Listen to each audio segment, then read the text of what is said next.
ভাবলাম যে এখানে আসবো কি আসবো না, বারবার ভাবছি, কিন্তু একটা কথা মনে পড়ে গেল। সেই জন্য ঠিক করলাম যে এখানে অবশ্যই আসবো। এখানকার একসময় তৃণমূল কংগ্রেসের নেতা, এখনো কুচবিহারের নেতা আছে, রবীন্দ্রনাথ ঘোষ, তার বাড়ি ছিল তো এখানে।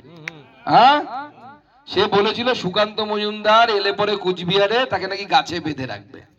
তাই ভাবলাম বেটা তোর বাড়িতেই যাই, দেখি তোর কত দম যে তুই সুকান্ত মজুমদারকে গাছে বেঁধে রাখতে পারিস।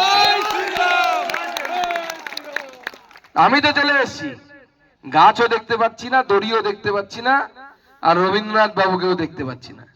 আপনারা তাকে হারিয়ে এখান থেকে সোজা কুচবিহারে পাঠিয়ে দিয়েছেন।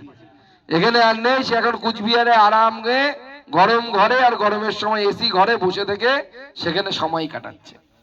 তো ভারতীয় জনতা পার্টি কুচবিহারের কর্মীরা শুধু রবীন্দ্রনাথ ঘোষ নয়, উদয়ন গৌর মতো সারেদেরকে, বুড়ো সার, এই বুড়ো সারকেও খোয়ারে ঢোকাতে পারে। খোয়ার বোঝেন তো?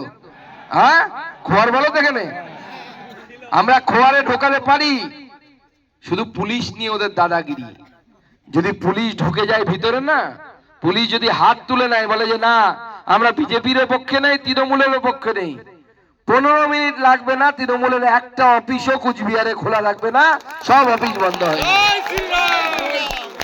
শুধুমাত্র পুলিশের জোরে তৃণমূল কংগ্রেস মস্তানি মেরে যাচ্ছে। আজকে আমার কর্মীদের উপরে একের পর এক কেস দিচ্ছে, আমাদের উপরে হামলা হচ্ছে, কিন্তু আমরা ছেড়ে দেওয়ার পাত্র নই, আমরা ছাড়বো না। আপনাদের বিরুদ্ধে মামলা হচ্ছে, আপনারা লড়াই করুন। আমি রাজ্য সভাপতি হিসেবে কথা দিয়ে যাচ্ছি, লোয়ার কোর্টে আমাদের বিধায়ক, আমাদের জেলা সভাপতি আপনাদেরকে জামিন করানোর চেষ্টা করবে।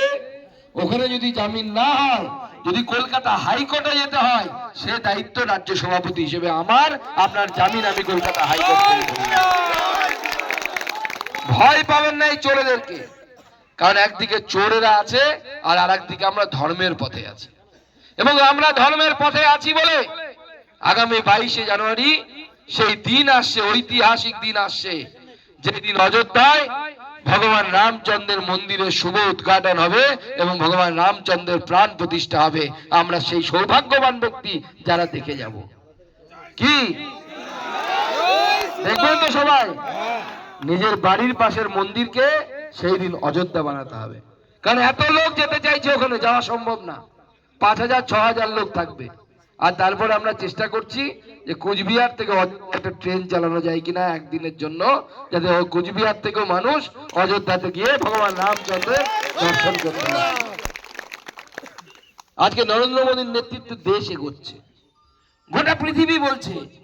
আগে আমার কিছু বন্ধু বান্ধব আছে যারা বিদেশে থাকে, তাদের কাছে গল্প শুনি, তারা অনেক আগে ভারত থেকে বিদেশে চলে গেছে চাকরির জন্য, কেউ ইঞ্জিনিয়ারিং পাশ করেছে, করে চলে গেছে।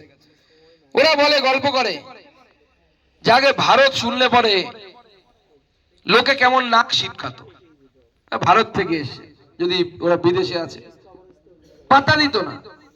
ওরা পাসপোর্টটাকে, যেহেতু পাসপোর্টের উপর লেখা থাকে ভারত সরকার, ও লুকা